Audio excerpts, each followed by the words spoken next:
Un segundo antes, el aire está quieto, casi quieto.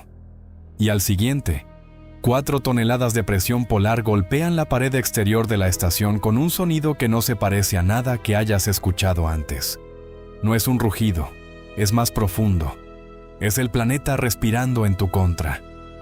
A 63 metros bajo la superficie de hielo, los sensores de la base Concordia registran menos 60,4 grados Celsius en el exterior.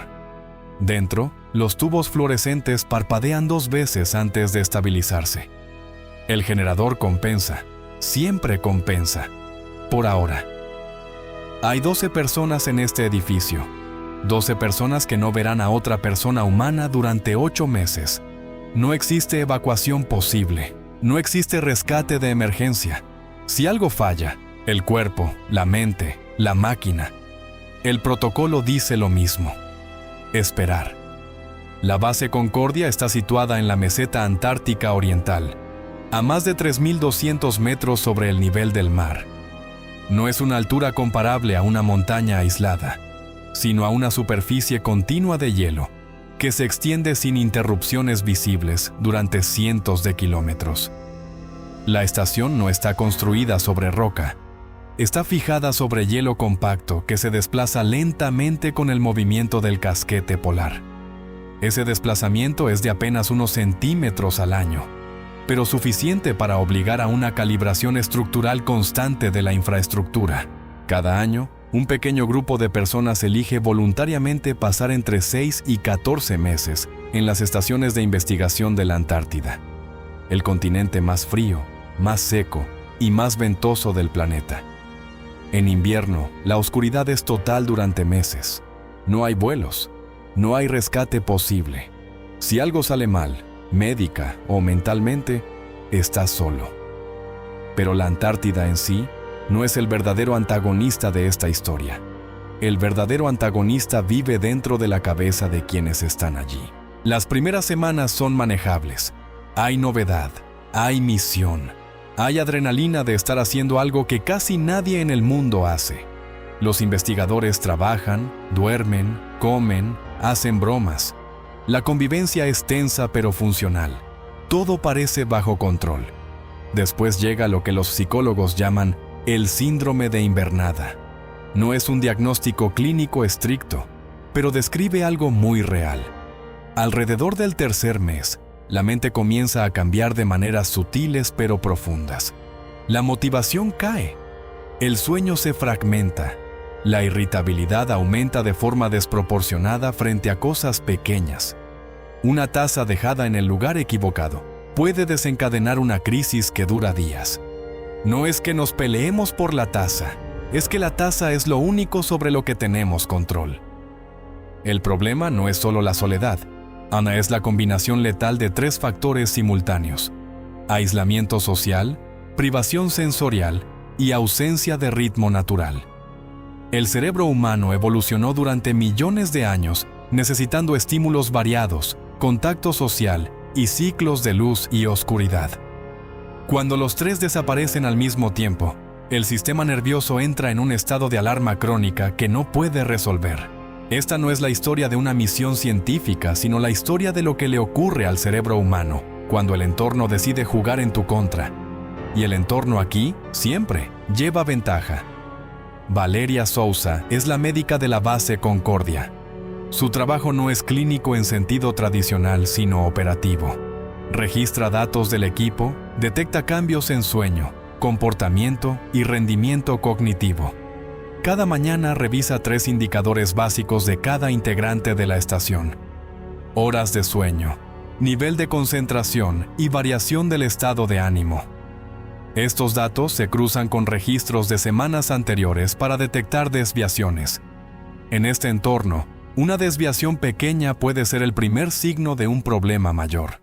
Si este tipo de historias sobre cómo el aislamiento extremo transforma la mente humana te está resultando interesante, puedes acompañar el canal mientras seguimos explorando estos entornos. Estudios realizados con tripulaciones de la estación Concordia, Francia e Italia, midieron reducciones significativas en el volumen del hipocampo, la región del cerebro asociada a la memoria la navegación espacial y la regulación emocional, tras meses de aislamiento antártico. El efecto es comparable al envejecimiento acelerado del cerebro. El hipocampo, esa estructura con forma de caballito de mar ubicada en el interior del cerebro, necesita novedad para mantenerse activo.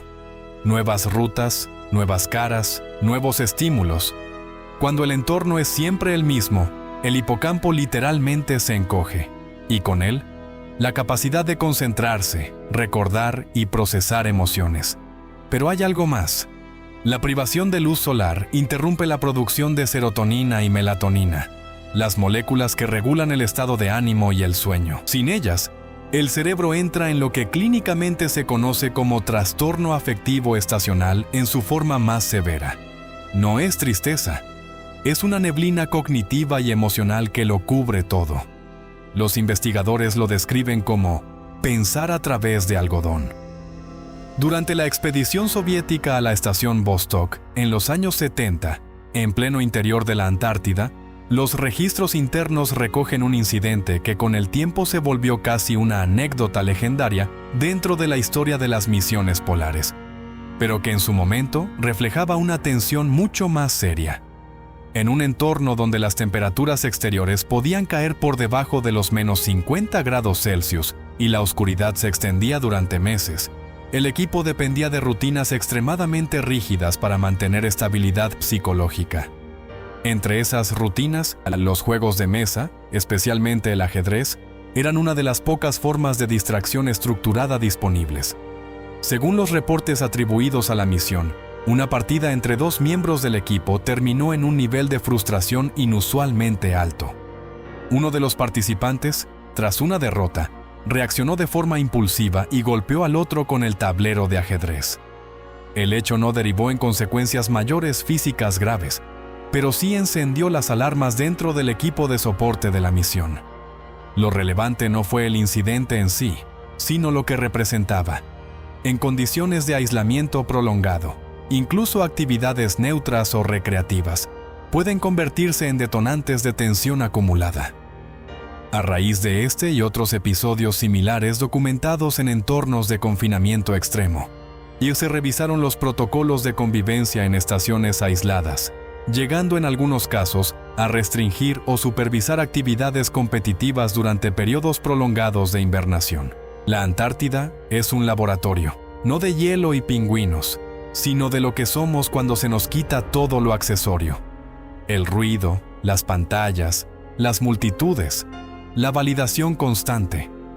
Lo que queda es el ser humano en su versión más desnuda.